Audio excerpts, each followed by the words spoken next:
भी लिए हैं और अति काव्यादर्श से भी लेकर के और अन्य जगह से भी लेकर के इसको एक पुस्तक का रूप दिए हैं। इसी को कहते हैं तो हम जो संकलन, ठीक है। तो काव्य दीपिका माने काव्य का ये दीपिका है और काव्य दीपक होता है ना, काव्य प्रकाशक, काव्य का प्रकाश माने काव्य के बहुत सारे तत्व को उसमें विवेचन किया गया है। ये काव्य का दीपिका है। तो जैसे का दीपक जो है सो ज्यादा प्रकाश नहीं करता, थोड़ा प्रकाश करता है, तो इसी भी काव्य शास्त्र का थोड़ा प्रकाश करने वाला है।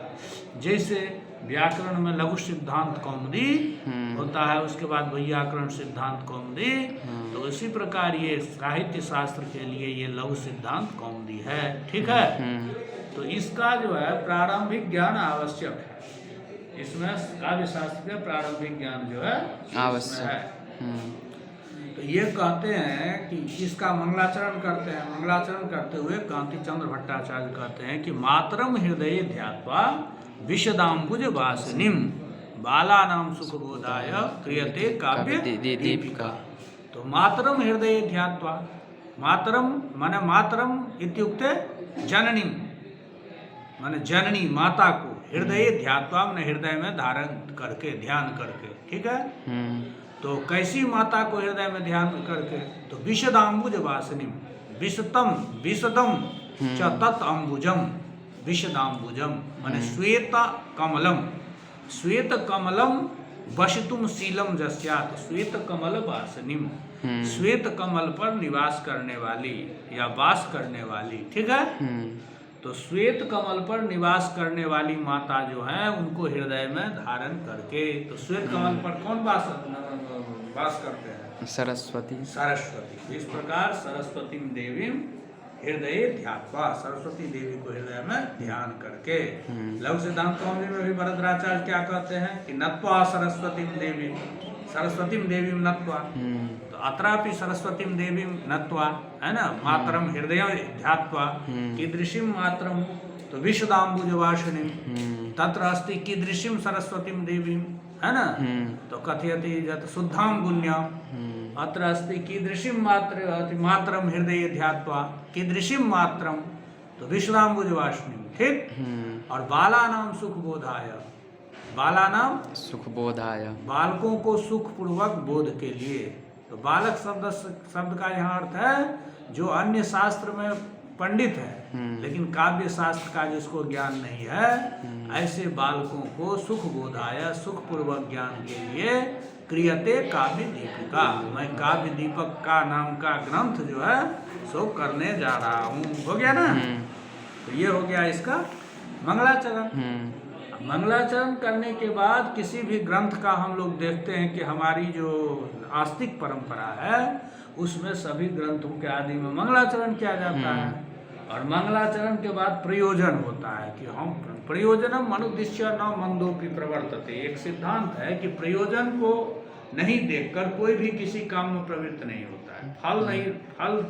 फल यदि तुम ही नहीं देखोगे तो काहे कॉलेज पढ़ने के लिए आता है कि हमको ज्ञान होगा, नौकरी होगी, धन होगा, हम धर्म अर्थ काम मोक्ष आदि पुरुषार्थ से युक्त होऊंगा, है ना, इसीलिए ना हो। और यदि फल नहीं देखोगे तो आओगे, तो बिना फल का कोई काम नहीं करता है।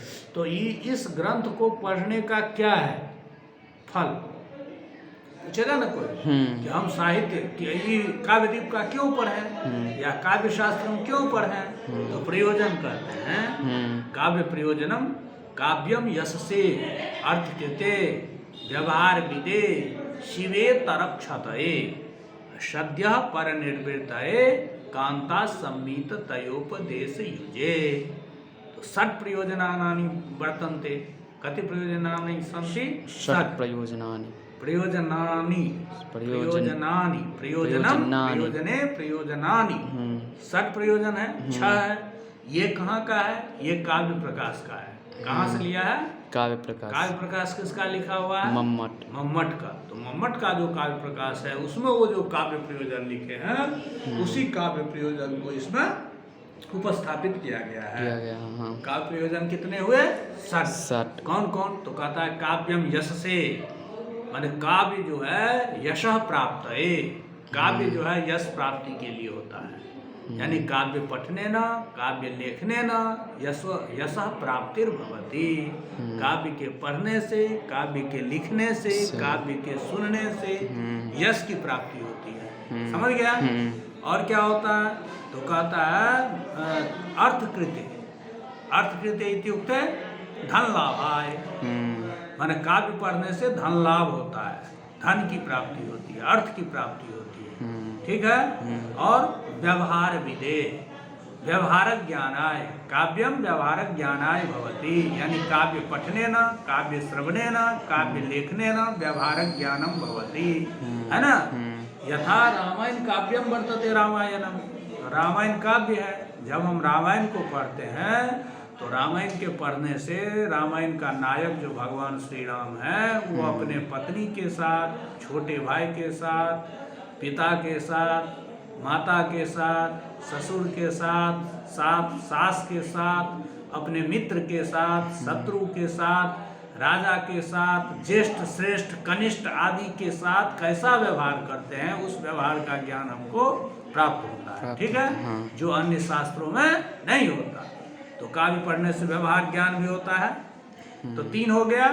अर्थ यशः प्राप्त है, यश की प्राप्ति है। अर्थकृते माने धन लाभाय, धन की प्राप्ति। और व्यवहार विदे माने व्यवहारक ज्ञान आए, माने व्यवहार का ज्ञान होता है। और शिवे तरक क्षतये, शिवम कल्याणम, शिवम माने कल्याणम, शिवे शिवात इतरम माने कल्याण से भिन्न जो होगा तो क्या होगा? अकल्याणम। तो शिवेतर माने हो गया अकल्याण, अकल्याण क्षतये, क्षतये माने नाशाय, माने अमंगल नाशाय। काव्य पढ़ने से अमंगल नाश भी होता है। यदि निकट भविष्य में तुमको कोई विपत्ति आने वाली हो किसी ग्रह आदि के वशात, तो उसकी भी शांति हो जाती है काव्य पढ़ने से। जैसे हम क्या करते हैं, यदि भगवान का मंत्र जाप करते हैं या स्तुति पाठ करते हैं तो उससे क्या होता है, तो हमारी जो निकट विपत्ति आने वाली होती है उसकी भी शांति हो जाती है। उसी तरह हम काव्य पढ़ते हैं तो काव्य पढ़ने से हमारा जो शिवेतर है, अमंगल है ना, उसका भी क्षय होता है, नाश होता है। तो इस प्रकार कितने हो गए? 4 हो गए। यश प्राप्ति, धन लाभाय, व्यवहारक ज्ञान और शिवेतरक क्षति माने अमंगल नाशः, 4 हो गए। और 2 नीचे हैं कि सद्यः परनिर्वृत्ताये, 5वां है सद्यः परनिर्वृत्ताये माने सद्यः परनिर्वृत्ति भवति। सद्यः माने तत्क्षणमेव, तत्क्षणमेव इत्युक्ते काव्य पठन समय, समय एव काव्य लेखन समय एव, काव्य के पढ़ते समय ही, काव्य के लिखते समय ही, काव्य के सुनते समय ही क्या होता है, तो हमको तत्क्षण जो है क्या होता है, परमानंद की प्राप्ति होती है, परनिर्वृत्ति होती है। परनिर्वृत्ति माने परमानंद की प्राप्ति होती है। और क्या होता है, तो कांता, तो ये 5वां हो गया सद्यः परनिर्वृत्ताये माने अन्य वेदादि शास्त्र पढ़ने के समय हमको आनंद नहीं आता है, परनिर्वृत्ति नहीं मिलती है, लेकिन बाद में मिलती है। लेकिन काव्य में ये विशेषता है कि सद्यः माने तत्क्षणमेव आनंद प्राप्ति भवति, तत्क्षण ही आनंद की प्राप्ति होती है। 5वां प्रयोजन हो गया। और 6वां हो गया कामता सम्मित तयोपदेश युजे, काव्य जो है कामता सम्मित उपदेश करता है।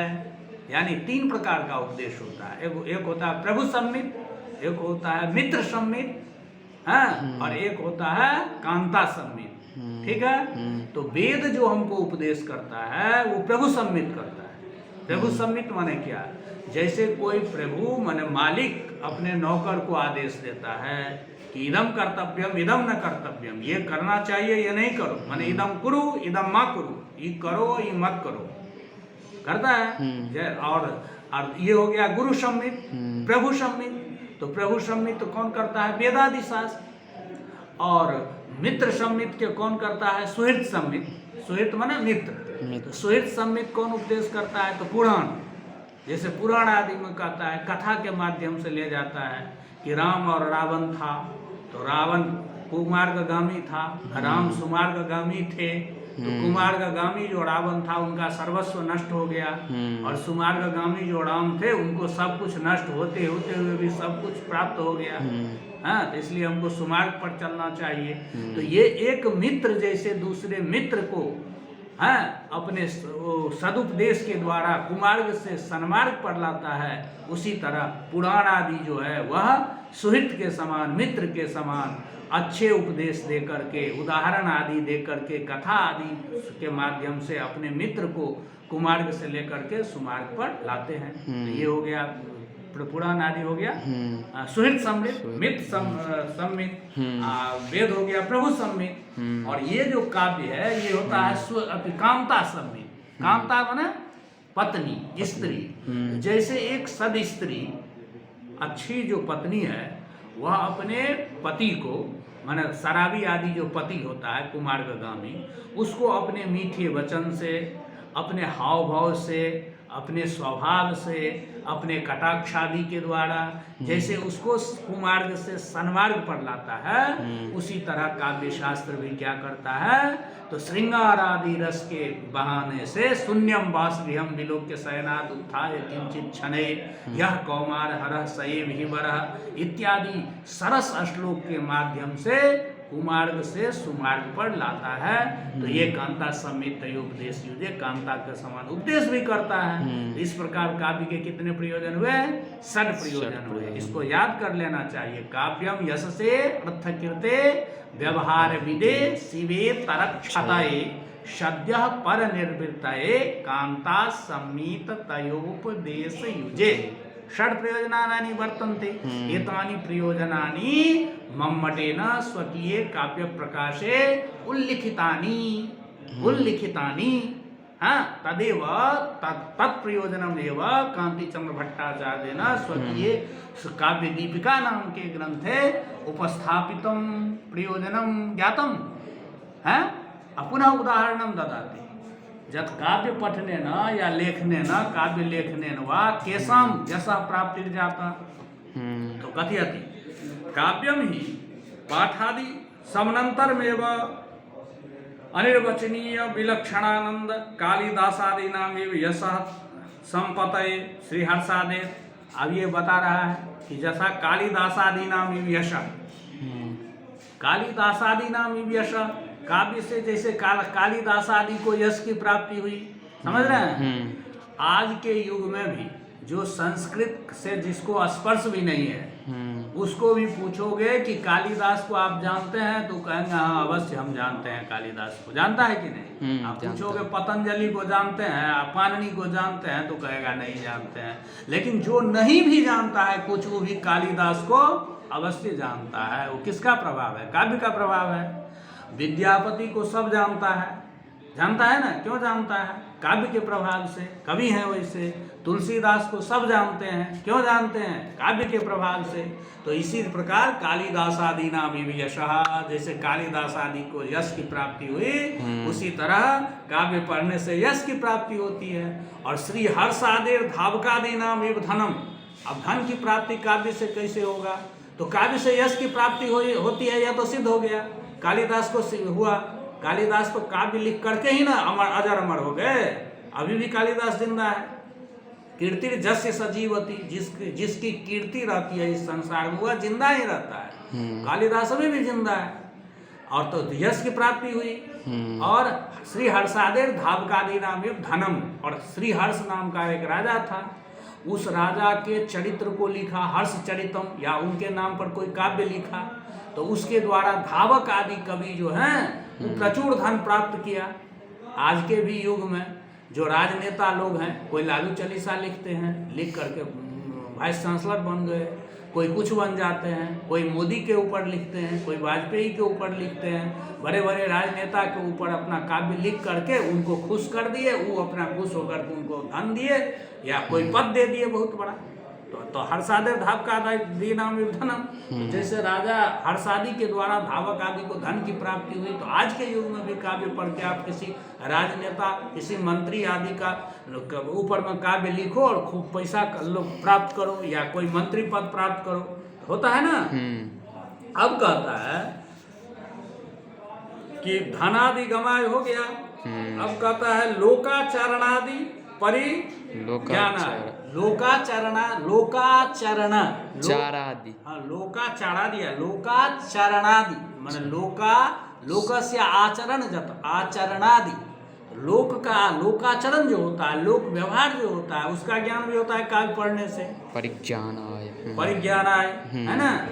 उसके बाद सुधामये न उपदेश वचने न रामादिवत प्रवर्तितव्यम न रावणादिवत इत्यादि। और सुधामय उपदेशे न, सुधा माने अमृत, तो अमृतमय उपदेश के द्वारा माने मीठा उपदेश के द्वारा रामादिवत प्रवर्तितव्यम न रावणादिवत इति जो है, ये जो है सत पथ प्रवर्तनाय साधु विगरहित वर्तमान अनुवर्तनाय है ना। माने साधु पुरुष के द्वारा निंदनीय मार्ग से हटाता है, और रामादिवत प्रवर्तितव्यम न रावणादिवत, इस प्रकार के सदुपदेश देता है। सुधामयेन वचनेन, तुम रामायण का पाठ करो, रामायण पढ़ो, सुनो। तो रामायण पढ़ने से क्या होता है, पढ़ने वक्त भी आनंद मिलता है, नहीं मिलता है। हाँ। सीता हरण हुआ, भगवान राम जाते हैं वहाँ जनक जी के अथी में बगीचा में, राम लक्ष्मण सीता जी को देखते हैं, वहाँ श्रृंगार का वर्णन है। कहीं कहीं श्रृंगार, हास्य, करुण, रौद्र, वीर, भयानक, सब रस उसमें बह रहा है। और रस से रसपान करते हुए तब अंत में यही निकलता है कि रामादिवत प्रवर्तितव्यम न रावणादिवत, राम आदि के समान हम लोगों को आचरण करना चाहिए, न कि रावण आदि के समान। तो ये जो है, ये ज्ञान होता है ना, ये उपदेश मिलता है ना। तो कहता है इस प्रकार तत्त भाषासु व्युत्पत्ति लाभाय, और तत्त भाषासु व्युत्पत्ति लाभाय माने व्युत्पत्ति ज्ञान भी होता है, माने भाषा ज्ञान भी साहित्य से होता है। तत्त भाषासु माने जिस जिस भाषाओं का काव्य तुम पढ़ोगे, हिंदी भाषा का काव्य पढ़ो या लिखो या सुनो, तो उससे तुम्हें हिंदी भाषा का जो है व्युत्पत्ति ज्ञान होगा, माने उसका विशेष ज्ञान होगा। और संस्कृत का काव्य पढ़ोगे लिखोगे तो संस्कृत भाषा का विशिष्ट ज्ञान होगा। तो वही कहता है व्युत्पत्ति लाभाय च यथा योग्यम कवे पाठका नाम च भवति। यथा योग्यम कवे माने लिखने वाला, पाठका नाम माने पढ़ने वाला, दोनों को होता है। तो बहुफलतया काव्यस्य, तो इस प्रकार काव्य के बहुत सारे फल हैं। तो क्या करना चाहिए, तल लक्षणादिकम अवश्यम अवगंतव्यम। तो इसलिए उस काव्य का लक्षण आदि को अवश्य समझना चाहिए।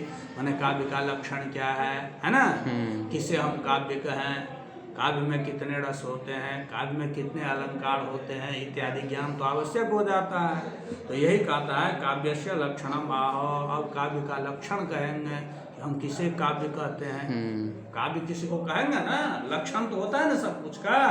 तो काव्य का लक्षण क्या होता है, तो अब काव्य का लक्षण कहते हैं कथ्यते काव्यम इष्टार्थ व्यवच्छिन्ना पदावली। ये जो काव्य लक्षण है ये दंडी का काव्यादर्श का है। कहाँ का है, दंडी का काव्यादर्श का। वह कहता इष्टार्थ व्यवच्छिन्ना पदावली काव्यम।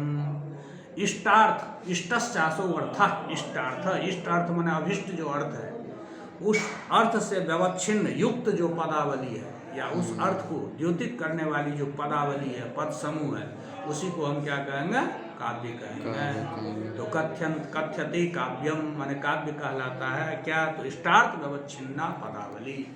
इष्ट अर्थ से व्यवच्छिन्न माने युक्त या द्योतित करने वाली जो पदावली है, पद समूह, उसी को हम काव्य कहते हैं। ये तरह न बस इसी